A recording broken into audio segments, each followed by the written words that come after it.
Buenas tardes, gracias por compartir con nosotros esta serie acerca de los guardarraíl, cuya definición acordamos que sería la siguiente: un estándar de comportamiento personal que se convierte en un asunto de conciencia. Esos límites o alertas que nos cuidan para no ingresar en zonas peligrosas de nuestro andar diario son los que nos pueden ayudar a evitar problemas futuros. Mi nombre es David Villegas y los quiero invitar a que estudiemos acerca de las finanzas. Para ello les invito a que busquemos en el libro de Proverbios capítulo 30, versículos 8 y 9. Proverbios capítulo 30, 8 y 9.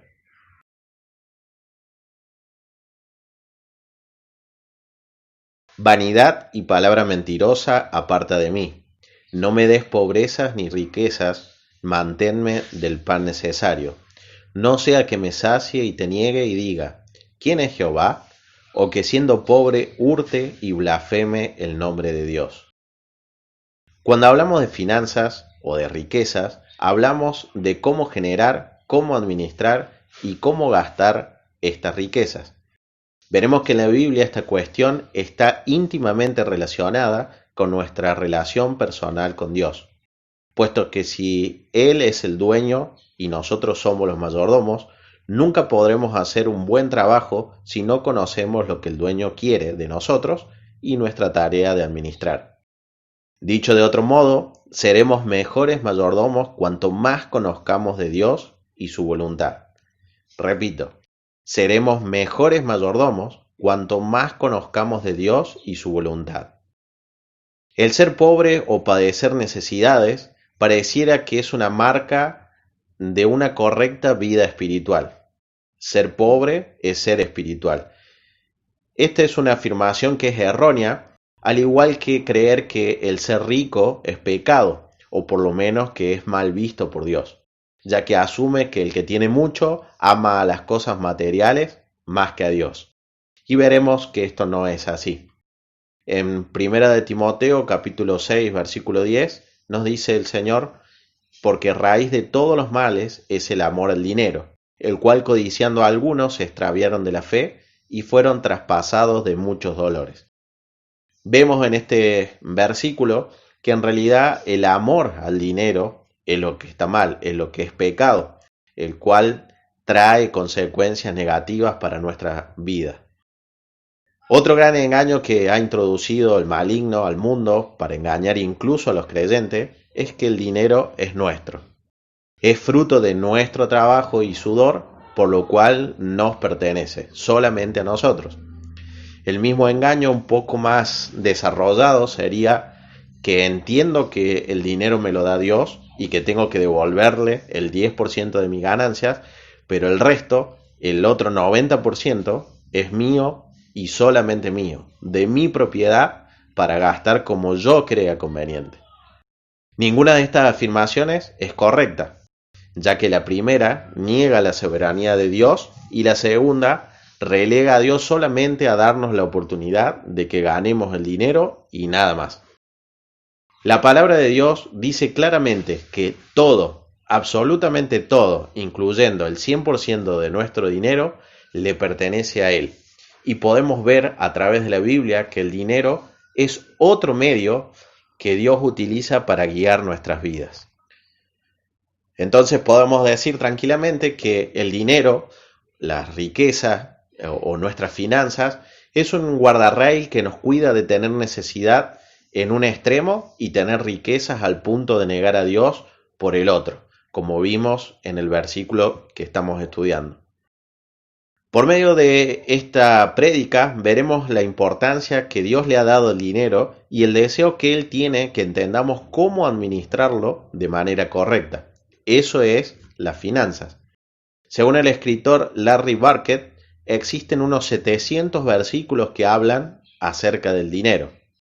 Hay mucha sabiduría acerca de las riquezas en la Biblia. Por lo tanto, debemos buscarla diligentemente. Hay una gran necesidad de enseñar acerca del dinero, ya que es un tema que se habla poco en las familias en general. y es un tema casi tabú, podríamos decir, en las iglesias, ya que cuando se toca, se piensa que nos están manipulando para quitarnos nuestro dinero. Y para ser sincero con ustedes, antes yo era uno de los que pensaba así. Vamos a ver que los principios que se explicarán hoy nos servirán para las finanzas de nuestro hogar y para las finanzas de nuestras empresas, emprendimientos, de nuestro tiempo, de nuestras familias, en fin, para todo. Hay quienes son excelentes administradores y otros que no, eso lo sabemos bien. Y que no lo sean puede ser, o la mayoría de las veces lo es porque nunca fueron enseñados. Y justamente ahí tenemos, por un lado, la ignorancia, el desconocimiento, y por otro lado, las cataratas de propaganda, malos consejos, malos ejemplos, facilidades de compra, de pago, descuentos, ofertones, necesidades que nos impone la sociedad, campañas de oferta como los Black Friday, mes del padre, mes de la madre, mes del hijo, la fiesta, Pascuas. Por un lado tenemos entonces la falta de conocimiento y por el otro lado el mundo y sus engaños. En Mateo capítulo 6, versículo 20,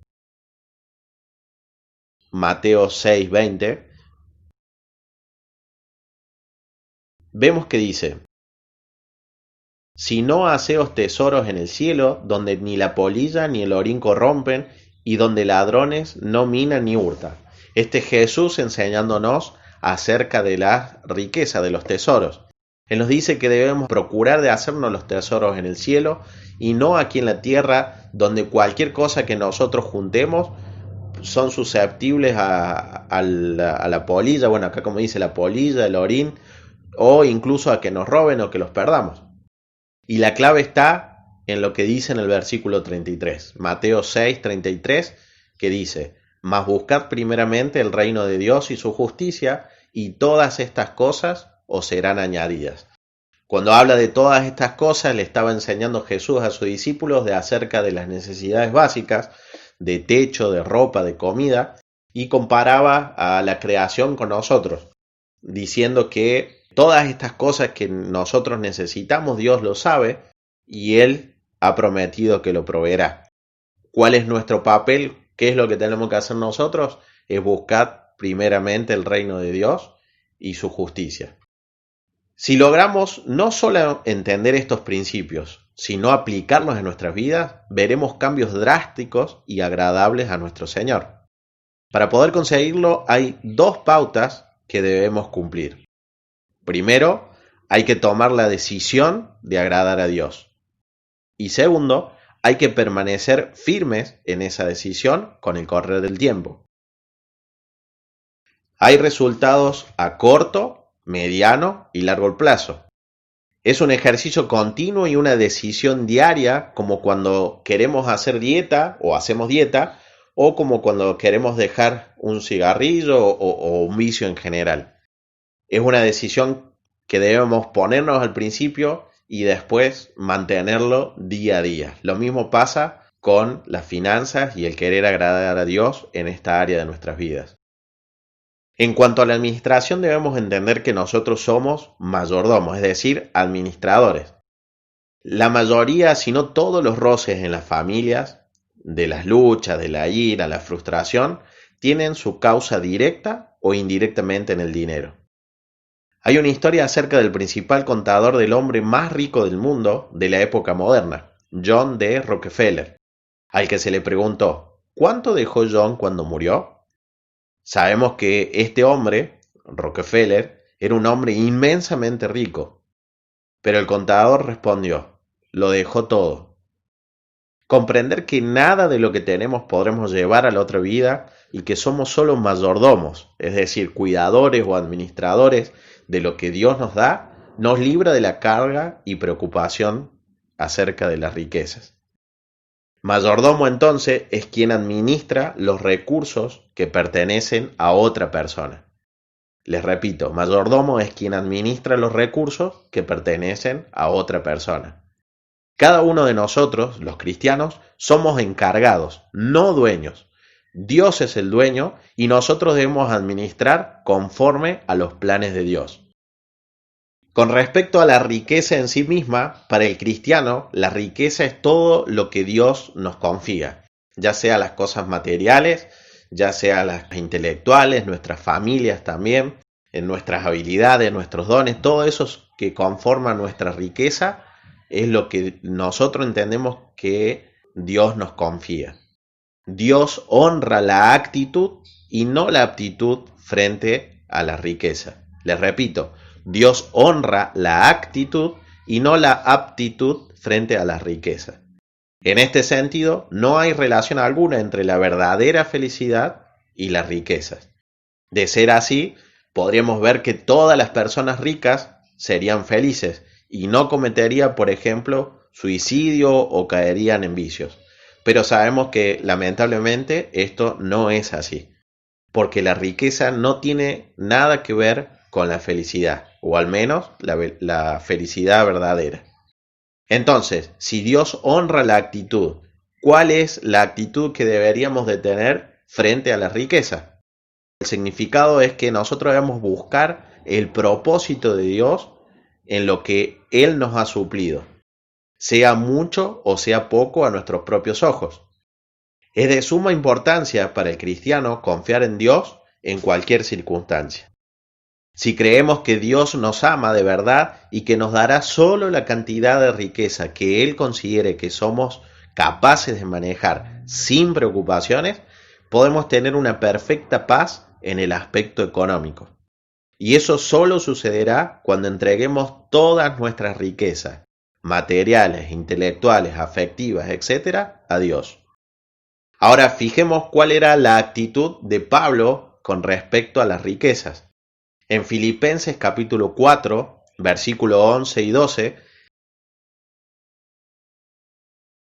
Filipenses 4, 11 y 12, vemos cuál es la verdadera actitud que debe tener un cristiano.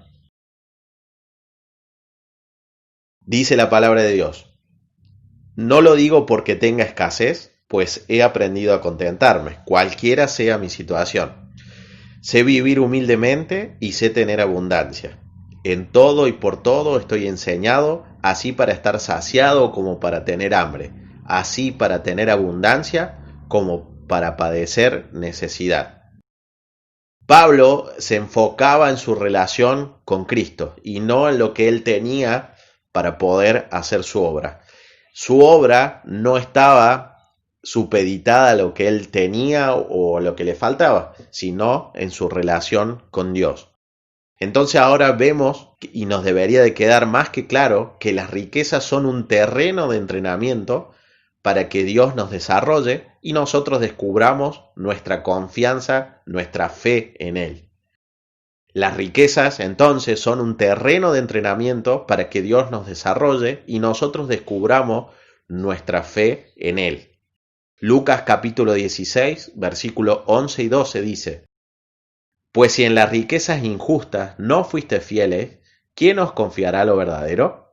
Y si en lo ajeno no fuisteis fieles, ¿quién os dará lo que es vuestro? También podemos preguntarnos de qué manera expresa Dios su voluntad a través de las finanzas. Si le decimos que es el terreno de entrenamiento en donde Él nos ayuda a desarrollarnos y que nosotros descubramos nuestra fe hacia Él, nuestra confianza hacia Él, entonces ¿de qué manera expresa su voluntad Dios en las finanzas? La clave está en comprender el verdadero significado de mayordomía, que como ya expliqué, es la persona que se encarga de administrar los bienes que le pertenecen a otro. Entonces nosotros, los cristianos, venimos a ser mayordomos de los bienes de Dios mientras estamos en la tierra, y Él como dueño puede darnos tan poco o mucho como quiera. En todo caso, no nos pertenece nada. Cuando creemos lo contrario es cuando vienen los problemas. La verdad es que estamos dependiendo, en este caso, de lo que Satanás o nuestras propias fuerzas nos puedan suplir, o lo que seamos nosotros mismos capaces de conseguir por nuestra propia obstinación. Debemos entender que Dios no nos impone su voluntad, pero sí debemos conocerla para nuestro propio beneficio. Un versículo relacionado directamente con la actitud que debemos tener hacia Dios es la siguiente. Proverbios capítulo 28, versículo 26. Proverbios 28, 26 dice: El que confía en su corazón es necio, mas el que camina en sabiduría será librado. Y con respecto a esto de la sabiduría, podemos ver en otro proverbio, en el proverbio de capítulo 9 y versículo 10, la primera parte. Proverbio 9, 10, primera parte, dice: El principio de la sabiduría es el temor a Jehová.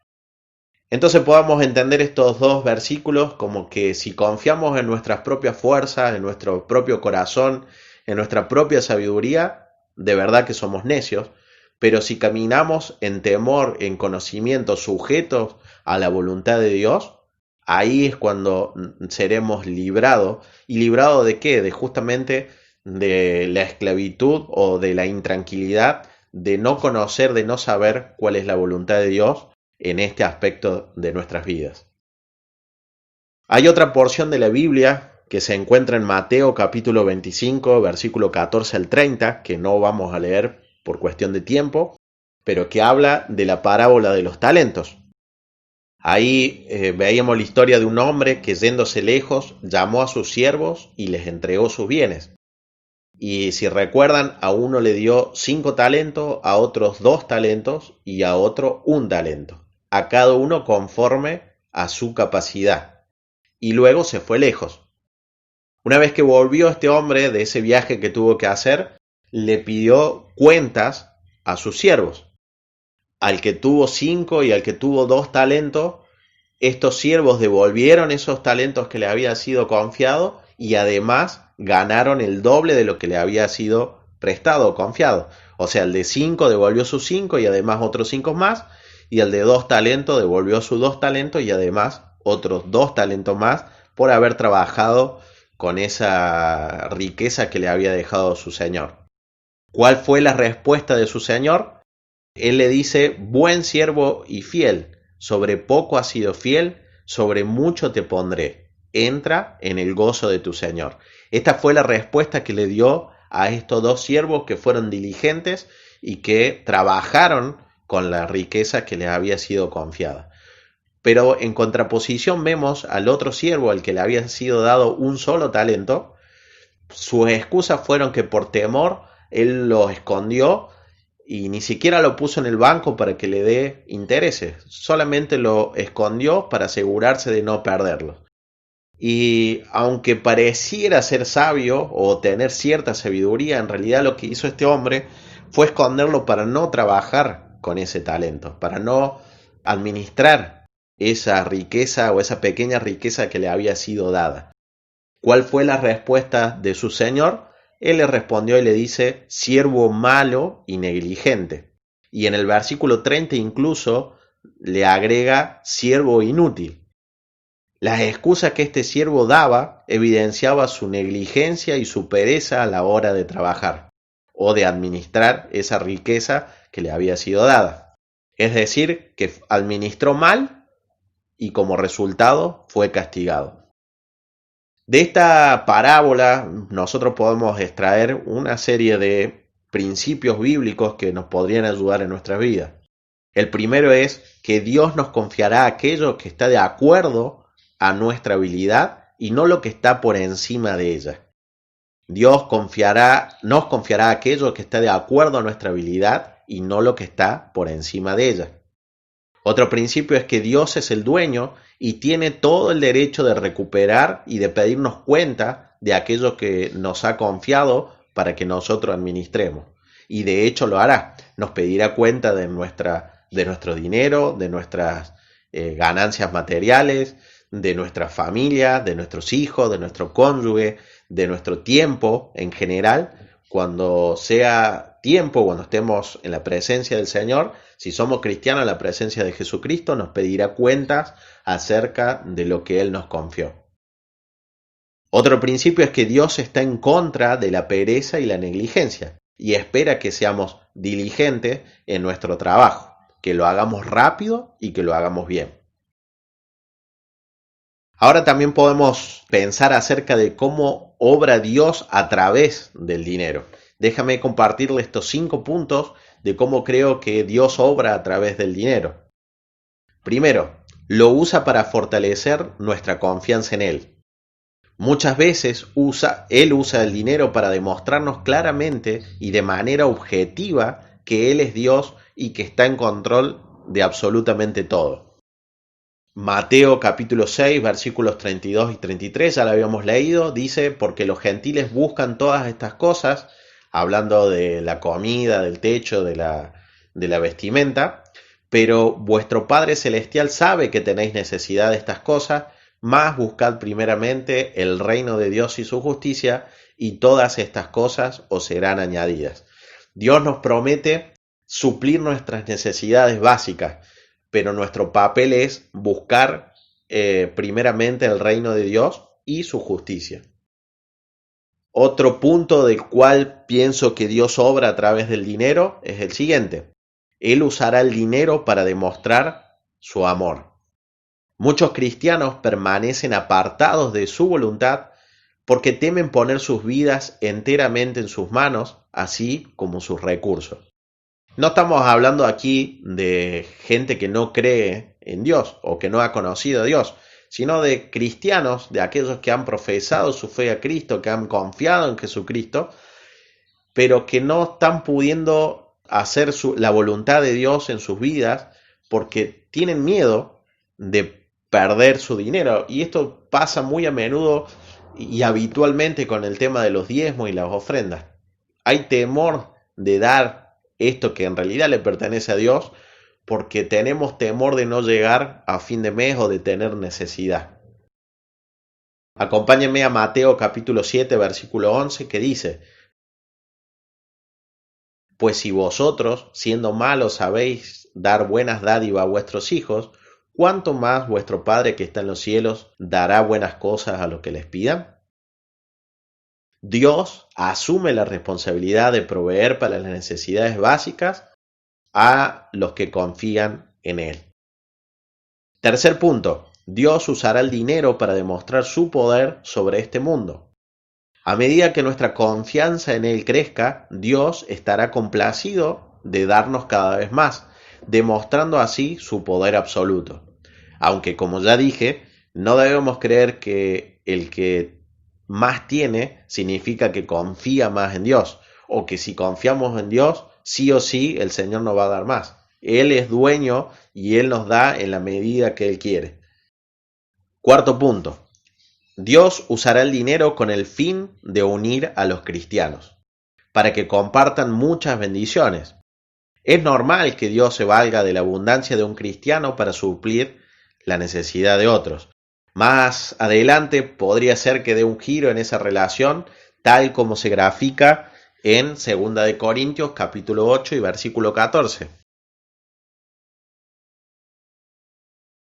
2 de Corintios 8:14, que dice: sino para que en este tiempo, con igualdad, la abundancia vuestra supla la escasez de ellos, para que también la abundancia de ellos supla la necesidad vuestra, para que haya igualdad. Un ejemplo práctico en esto pueden ser las ofrendas para los misioneros, las ayudas que se juntan para los hermanos que están en necesidad, las ofrendas de corazón, etc. Quinto punto. Dios usará el dinero para proveer una dirección a vuestras vidas. Erróneamente se suele creer que Dios nos guía solo a través de la abundancia y de lo seguro, y por ello podemos caer en el error de solamente buscar esta dirección, ya sea en oración o en la Biblia o de consejo. Buscamos erróneamente muchas veces la dirección de la abundancia y de lo seguro. Un trabajo mejor pago, un lugar donde misionar donde no haya pobreza o necesidad, una promesa de fe que no nos cueste. Pero la verdad es que Dios también usa la escasez del mismo modo que las riquezas. Lo que importa es cómo actuamos frente a esas situaciones. Veíamos cómo Pablo tenía una actitud en la que él se centraba en su relación con Dios y no en lo que él tenía. Sabía tener necesidad, sabía tener abundancia, sabía estar saciado como tener hambre. A él solo le importaba su relación con Dios. El dinero o las riquezas o la falta de lo mismo no debiera estorbar en nuestra búsqueda de dirección de Dios. Y ahora quiero que nos centremos en una aplicación práctica. Estos guardarraíl que venía predicando Pastor David, pero ahora centrados en la parte de finanzas. Yo quiero compartirles, si usted me permite, unos 6 puntos, unos 6 guardarraíl que considero que nos van a ser útil para tenerlas como alertas para no cometer errores que nos puedan llevar a consecuencias peores. El primero, y pienso que es el más importante, le va a servir para esta enseñanza como para cualquier otra en el transcurso de su vida cristiana. Sea un cristiano nuevo, de años, sea pastor, líder, esposo, esposa, soltero, joven, anciano o niño, esta aplicación, este guardarraíl, para mí es el más importante. Y es el siguiente: tome nota de su decisión. Le repito, tome nota de su decisión. A medida que escuchamos prédicas o enseñanzas o leemos nuestra Biblia, sería muy bueno que tome nota de cómo Dios habla a su vida y de las decisiones que va a tomar al respecto. Sobre todo esta última parte, de las decisiones que va a tomar al respecto. Y lo invito a que empiece hoy, ahora, en este mismo momento con esta predicación. ¿Sabe por qué tiene que ser así? Porque nosotros no somos confiables ni para con nosotros mismos. ¿Cuántas veces Dios le habló a su corazón, identificó su pecado y se propuso trabajar en esa área para que después de un tiempo se acordara que eso quedó solo un deseo nomás? Solo como un anhelo que se dio cuenta que no pudo cumplir, porque se olvidó. En las cosas cotidianas nos pasa lo mismo. ¿Cuántas veces hemos dicho para nosotros mismos, bueno, voy a empezar con el gimnasio, o el lunes empiezo con la dieta, o me gustaría empezar a estudiar este asunto en mi vida, o adquirir estos nuevos conocimientos, o hacer este o cual otro proyecto, y después queda en la nada? Simplemente porque no podemos confiar en nosotros mismos. Y si no podemos confiar en nosotros mismos, en estas cosas que son trascendentales nada más, que pasan y no pasa nada, cuánto más en las cosas que son espirituales. Recordemos Proverbios capítulo 28, versículo 26, el que confía en su corazón es necio, mas el que camina en sabiduría será librado. Justamente tratándose de este punto, de que nos olvidamos. Entonces, por eso, el primer guardarraíl es: tome nota, anote los cambios que usted quiere hacer y obviamente revise periódicamente esas notas para poder trabajarlas. El segundo guardarraíl: no debemos tener deudas. Hay deudas buenas, hay deudas malas, según lo que hablan los economistas, la gente que sabe de esto. Y yo, por supuesto, aquí hablo de las deudas malas, de las que nos esclavizan. Aunque un buen guardarraíl podría ser no tener deudas en absoluto. Aunque si usted ya está en deuda, lo que debería es procurar diligentemente salir de las mismas, ya que, como dice Proverbios capítulo 22, 7, usted ese esclavo se convirtió en esclavo de aquel que le prestó. Proverbios 22, 7, la segunda parte dice: y el que toma prestado es siervo del que presta. Uno se vuelve esclavo de aquel que le prestó. Por eso no debemos tener deudas en absoluto. Tercero, otro guardarraíl podría ser: apenas cobramos o apenas ganamos nuestro dinero, nuestra riqueza, separar nuestros diezmos y ofrendas para no sentirnos tentados de gastar lo que en realidad no es nuestro y darle el lugar que corresponde a Dios. Tercer, entonces, guardarraíl: dar a Dios la prioridad en nuestras riquezas. Cuarto guardarraíl: otra alerta que podemos implementar en nuestras vidas es saber cuáles son los gastos básicos y necesarios en nuestra familia.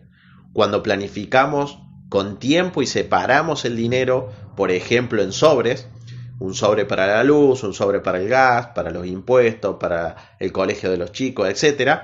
De esta forma podemos administrar el dinero sin darnos la posibilidad de malgastarlo, porque ya conocemos de antemano cuáles van a ser los gastos del mes. Cuarto guardarraíl, entonces: conocer nuestros gastos y apartar el dinero. Quinto, así como separamos el dinero que corresponde a Dios, los diezmos, las ofrendas, bueno sería también separar un porcentaje para ahorro. Y de vuelta, no se trata de ahorrar de lo que nos sobra, sino que ahorremos antes de comenzar a gastar. Elegir un porcentaje después de que ya suplimos o cancelamos las deudas, quitar un porcentaje de lo que nos ingresa como ganancia y ponerlo como ahorro. De esta manera podemos estar equipados para poder ser de bendición a los demás o no tener que caer en deudas cuando tengamos emergencia. Como quinto guardarrail, entonces, debemos ahorrar. Como sexto punto, enseña a sus hijos acerca de las finanzas. Esto le ayudará tanto a ellos porque aprenderán cómo es la manera de Dios en la que Él le agrada que manejemos este aspecto, y también será de ayuda para nosotros, porque si no tenemos la capacidad de explicárselo para que lo entienda un niño, significa que aún no conocemos bien el tema. Como sexto guardarrail, entonces, deje una herencia de sabiduría y no de riquezas, y sus hijos serán ricos.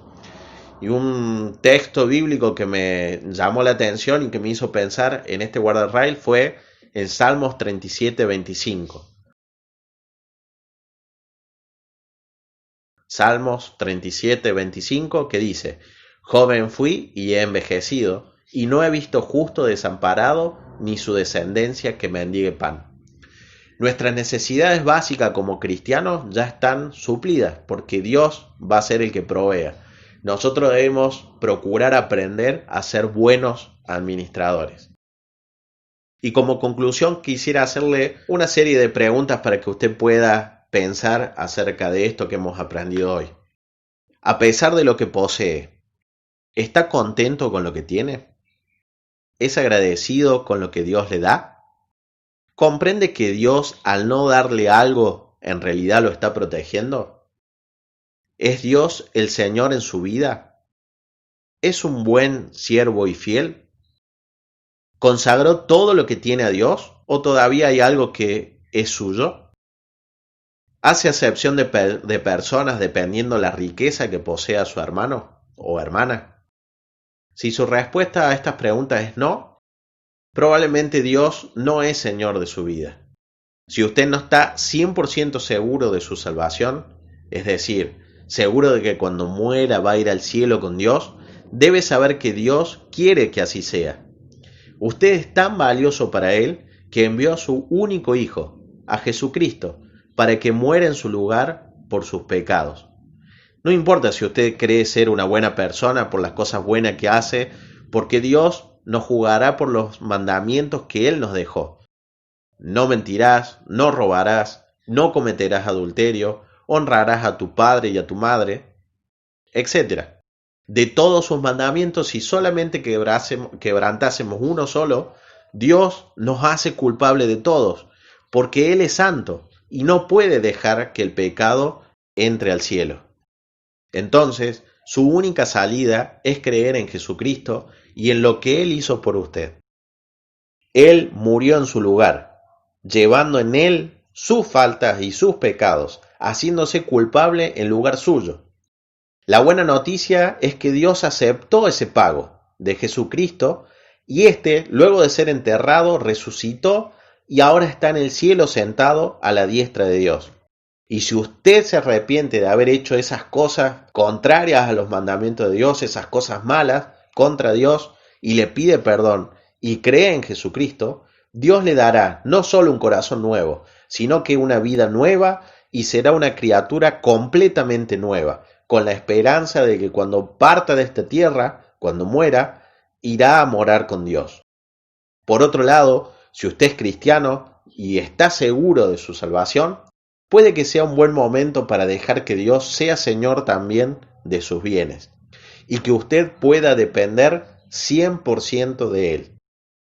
Le repito, si usted es cristiano y está seguro de su salvación, puede que sea un buen momento para dejar a Dios que sea Señor también de sus bienes y que usted pueda depender 100% de Él. que pueda entregarle no solamente sus bienes materiales, sino sus bienes intelectuales, sus bienes familiares, todas aquellas cosas que Dios le entregó para que solamente usted administre. De esa forma va a poder encontrar paz, en la parte económica, en la parte de finanzas, y se va a poder concentrar en buscar primeramente el reino de Dios y su justicia, porque sabemos que Dios va a suplir nuestras necesidades. Gracias nuevamente por acompañarnos. Les recordamos que puede contactarse con nosotros a través de las redes sociales. Queremos y estamos aquí para ayudarles en su vida espiritual, orando por usted. Mi nombre es David Villegas y les saludo con la paz del Señor. Hasta la próxima.